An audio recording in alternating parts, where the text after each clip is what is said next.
Will you take part in my life, my love?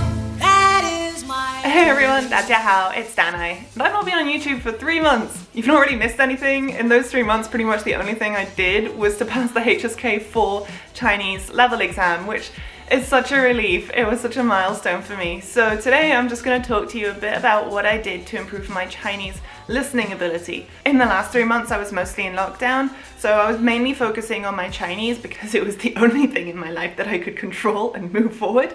So my Chinese listening ability went from being my second biggest weakness after speaking to not necessarily my strength, but definitely up there with my reading and writing abilities. So today I'm going to kind of go through what I did to improve. I'm going to try to break this video up into 5 chapters. So how I went through practice tests and my workbook, how I went through exercises with my Chinese teacher, how I reviewed errors that I made, how I built up my vocabulary, and just the more passive listening that I was doing in terms of podcasts and YouTube in preparation for the exam. Now, 我们开始吧.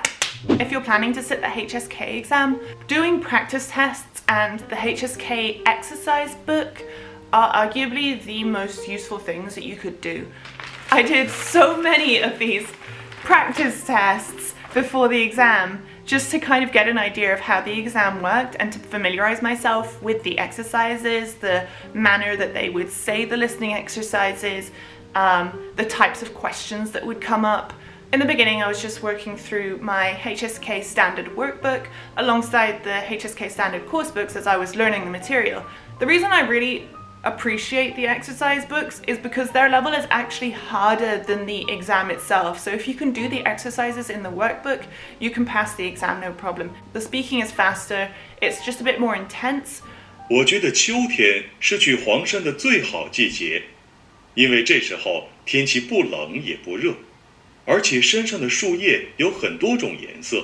So that's why I started doing the practice papers as well, rather than just the exercise books. At first I didn't sit these past papers in exam mode. I didn't time myself. I gave myself as much time as I needed. 欢迎参加 HSK 4级考试。大家好。 I looked up words that I didn't know. I just took it slowly, re-listened to the vocabulary and the listening exercises if I needed to, and then I would just write all the words on a separate list that I wasn't familiar with, that I would need to review.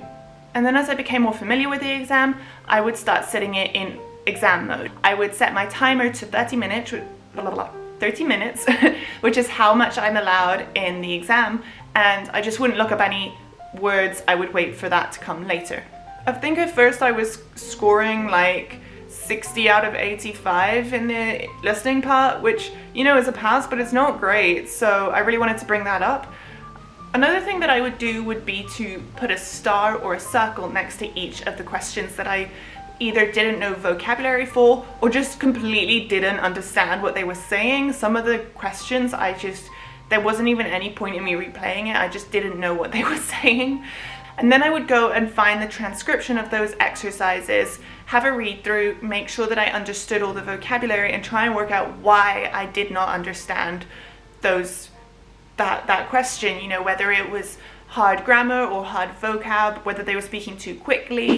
The other thing that I did that was so helpful was to get a teacher specifically for this. So I ended up going for a private teacher who I met through Instagram, Miss Lynn, who is so good. I'm gonna link her below, she's great. But I'm also gonna put a few other teachers up on screen who I 100% recommend if you're interested.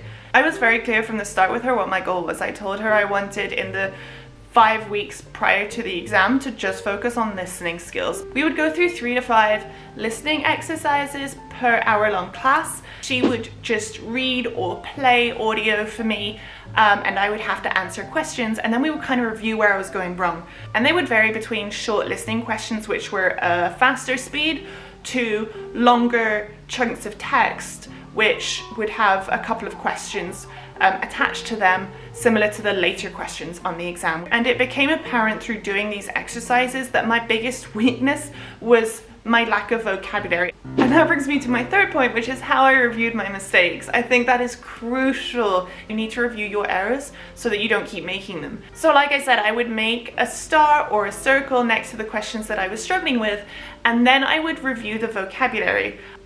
I took the words from my review lists that I was keeping as I did the exams, and I would put them all into Quizlet. Okay, for me, Quizlet was crucial for improving my Chinese listening, but also just my character recognition, so for my reading skills as well. I know that Quizlet isn't necessarily a go-to for Chinese learners. I've heard that most people tend to use Placo flashcards, which I also love, or Anki, but the reason I was using Quizlet is because I was using it on my iPad.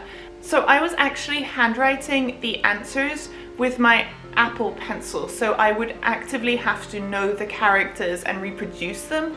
But as I was reviewing, I would always make sure to play the audio and also handwrite the character by hand, so that I would have to know each stroke for sure before I was comfortable with it. And I would say that through doing Quizlet alone, that was how I kind of solved my vocabulary issue.